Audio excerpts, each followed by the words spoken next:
Every time you and I talk, I say it, and I remind you all the time that as news consumers, as news viewers, of readers of news, of people who watch your social media feed, recency is the important thing. Now, let me explain that to you.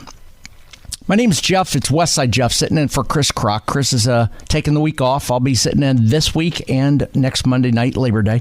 Joining me, my producer is Garrett Tarango. He'll be answering the phones, and working with him also is Charlie, another producer. They tell me I'm so dangerous they got to have two producers. So thank you, fellas, for being a part of the team. And in the newsroom, my news partner is Sean Allen. We'll be keeping you up to date on all the news stories going on around the country, or around the world, around the United States, and right here in Dallas. Jeff is the name, Westside Jeff, and for Chris Kroc. Recency. That's what I talk about, is recency. We are consumers of recency. Let me explain what I mean by that. If I were to ask you right now on Monday night, what was the top story on Friday, 2 days ago? What was the top headline in the Dallas Morning News newspaper? What was trending on your X feed, formerly known as Twitter? What was top of your Facebook feed? What about Instagram? What were the stories Friday before the weekend? What were the stories? You know, if you and I went out to lunch at Whataburger, and we're sitting there in a crowded restaurant at lunchtime, or even 4 or 5 o'clock before people go out later at night, and the dining room is full, and we just stop and listen to people. What were they talking about? I'm talking about 48 hours ago. You probably can't remember unless you're really engaged in what's going on in the news. The top story 48 hours ago was Robert Kennedy.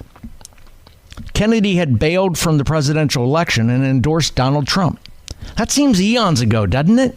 I think it seems like it was a couple weeks ago.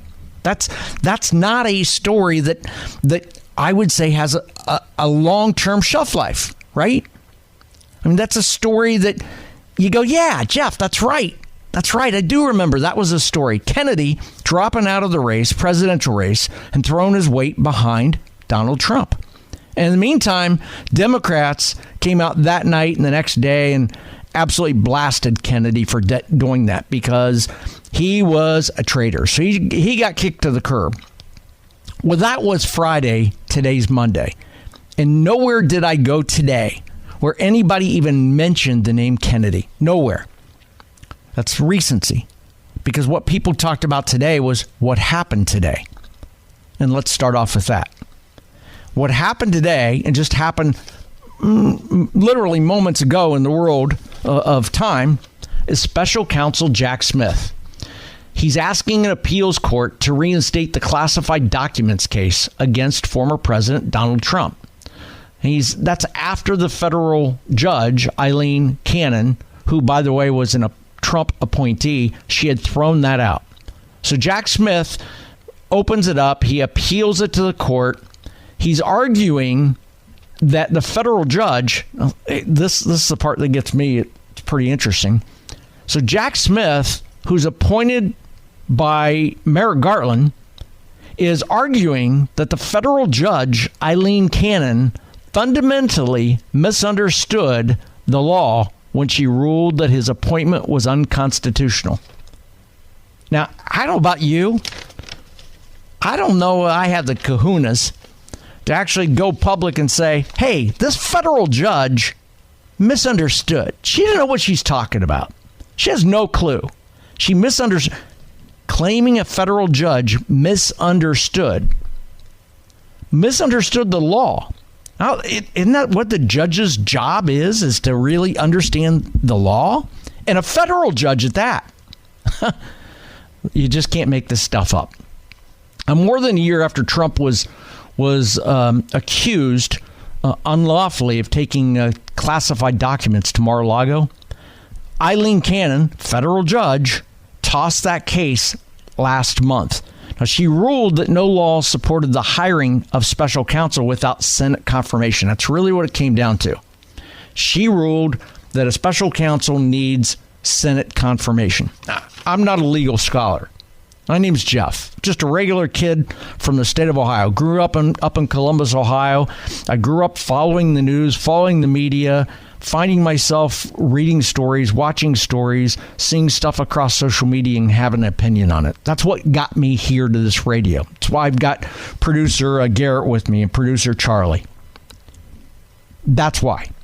I'm not a law guy. I'm not an attorney. I didn't study law. So it's hard to tell you what I think about all that, other than I think it's stupid for a special counsel to say the federal judge misunderstood. She doesn't know what she's talking about.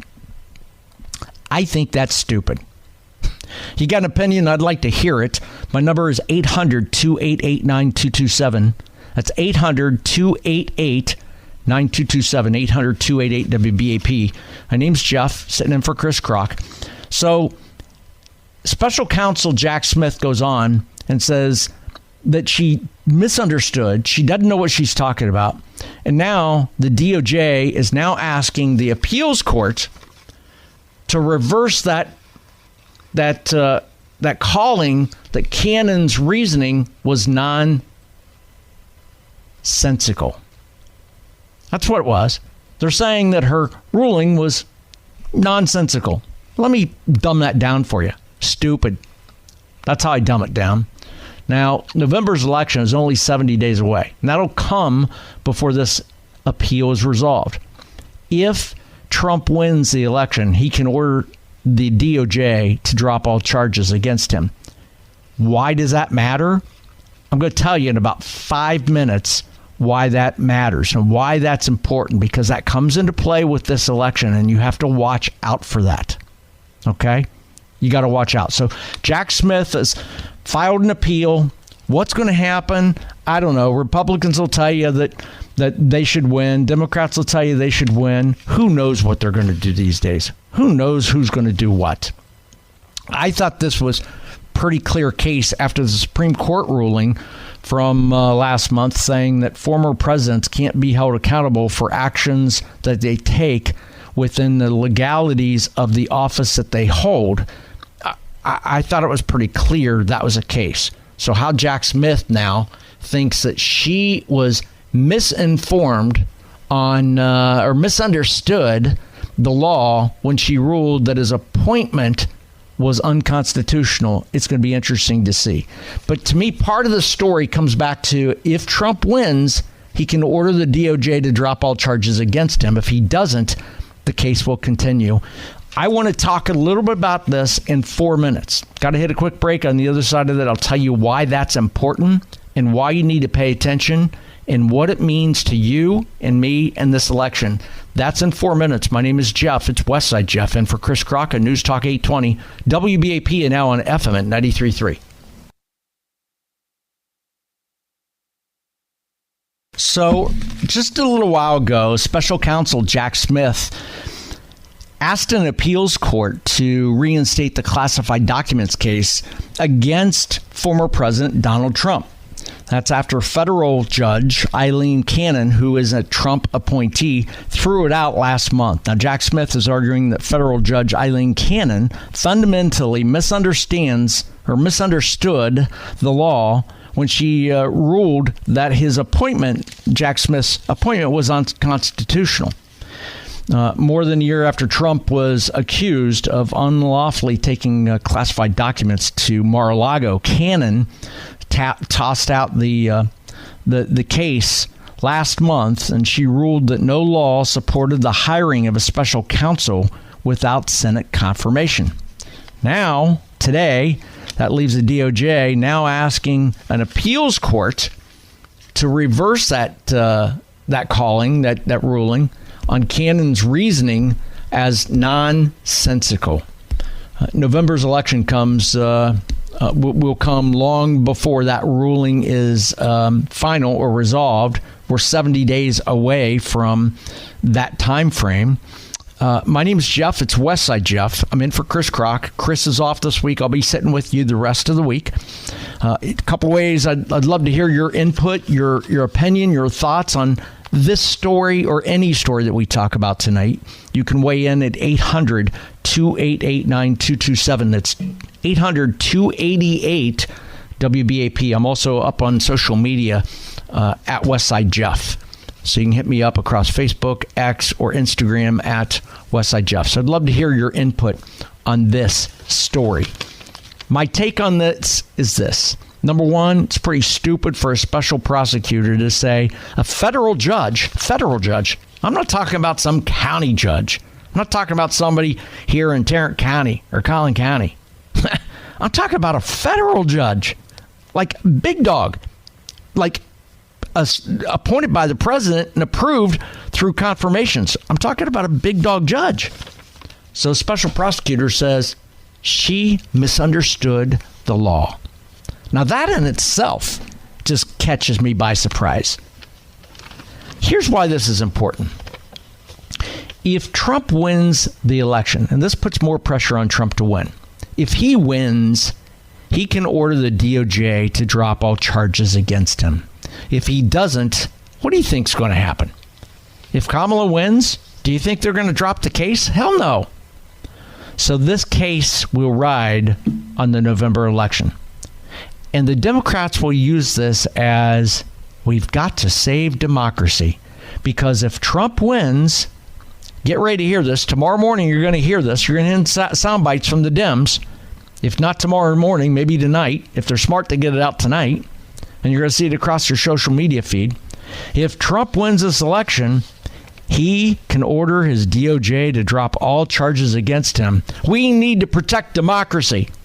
We need to show out to vote. We need Kamala to win to protect democracy and go after Trump on the classified documents case, because he will sick his DOJ on it and tell him to drop any charges against him. That's what you're going to hear. And it reinforces the message that plays well with hardcore left supporters. Not the middle, but hardcore left Democratic supporters. So when special counsel, I wonder if maybe Jack Smith, he filed an appeals to this court, not necessarily to win. And if he does, it's a win. But if he doesn't, it's another feather in the cap for the Democrats. Because what it does is it allows the Democrats to go stand on their soapbox and say Trump is a dictator. Trump will order his DOJ to drop all charges against him. And now the story lives. And now it makes more people who are in the middle, who aren't sure exactly how to vote, scares the bejesus out of them, because the man, the little orange man, is a dictator. That's one of the concerns I have. I'm not so sure. This is conspiracy theorist Jeff with you, by the way. I'm not so sure Jack Smith filed this today for the right reason, that he thought it was truly, that it believes that it was a bad ruling from a judge. I do not believe that a special prosecutor filed that because he thinks he can win. I think the Democratic Party, the election machine, got with them and said, we want you to file this. And if you win, it's a win for us.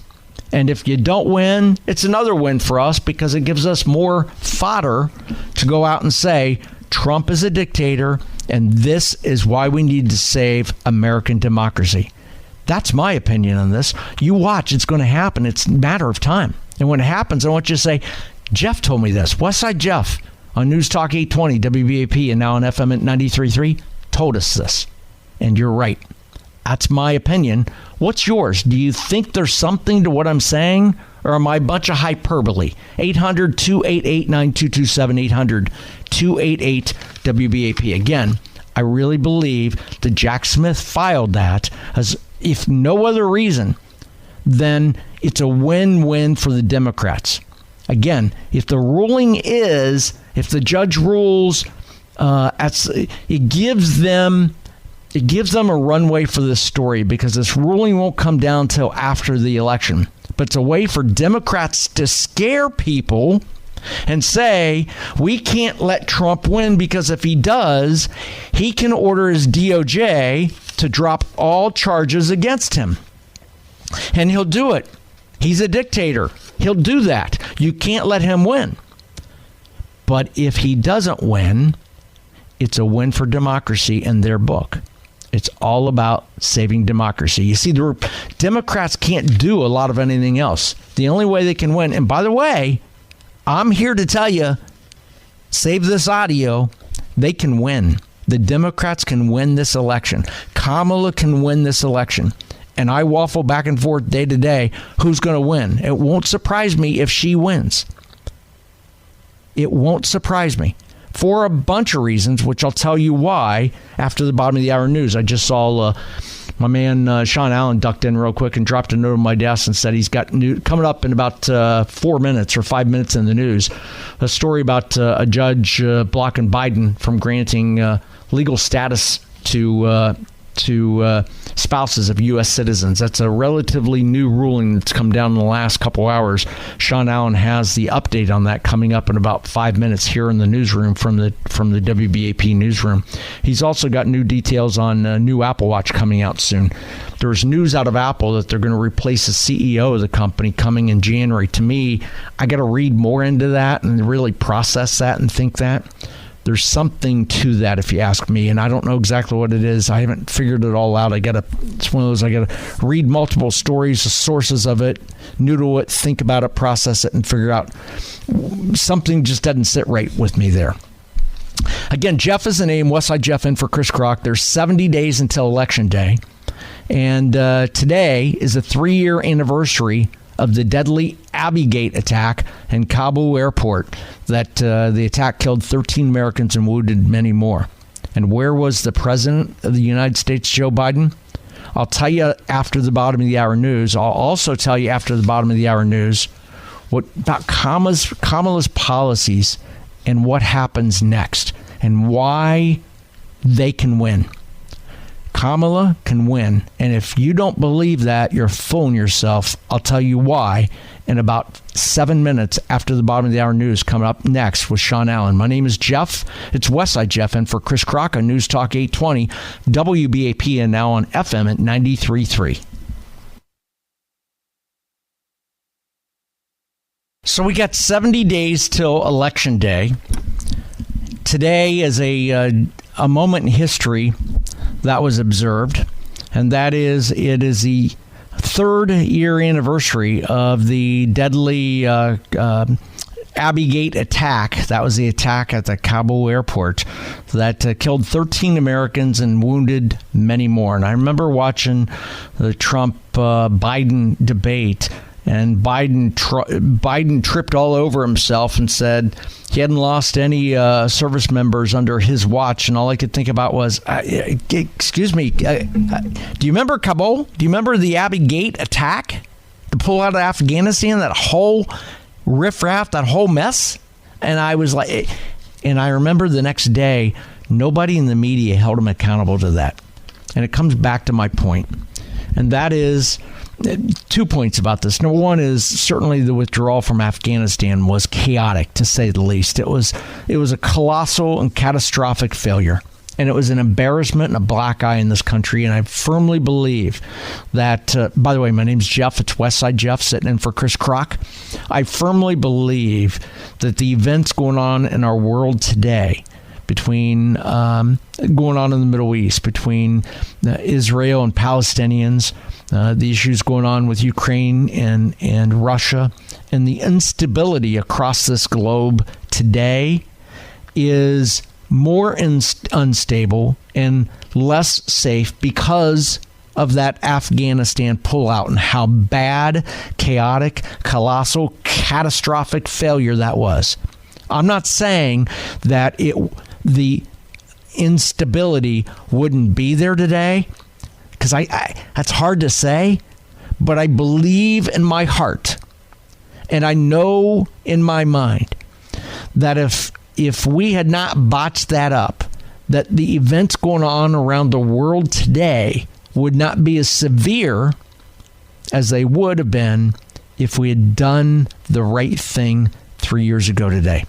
I really believe that. You got an opinion? I want to hear from you at 800-288-9227. It's 800-288-WBAP. My name is Jeff, Westside Jeff, sitting in for Chris Kroc tonight, the rest of the week, and next Monday night as Chris takes time off. I said a moment ago that I really believe the Democrats can win. I'm not sitting here telling you that they will win and it's over. Not at all. I'm just here to tell you they can win. And they can win. Yeah, they could steal the election again. They could pack the ballots. They could do all the things that they did the last time around. But they can also win for one reason, and one reason only. And if they win, it comes down to this one reason. Has nothing to do with policy, has nothing to do with hope and joy, has nothing to do with hope see change. It has to do with one thing. She's not Trump. That's all it is. It's as stupid simple as that. It's stupid simple. She is not Trump. Trump deranged syndrome is very dangerous. When you have as many people who hate him and don't like him and won't vote for him and they can't tell you why, that is a key indicator of what could happen in November. Now, as I go out and about and I talk to people on a regular basis, ask them about who they're voting for, about Harris and Walz versus Trump and Vance, and try to get people to open up to me and tell me their opinions on things, they can't tell me why they're going to vote for Harris. They can't describe, here's what it is. They always talk about it's a feeling, which is what we saw last week from the DNC.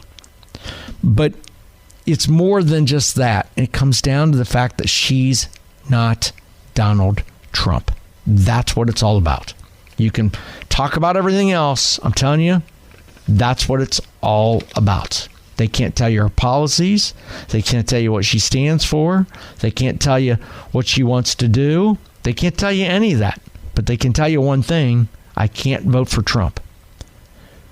Now, I was talking to somebody about this also, about Trump, and I really I'm a processor. That's what I do. I process. I read the news, I follow it, and I process. And I look at it and go, if we had stop for a minute and think about this.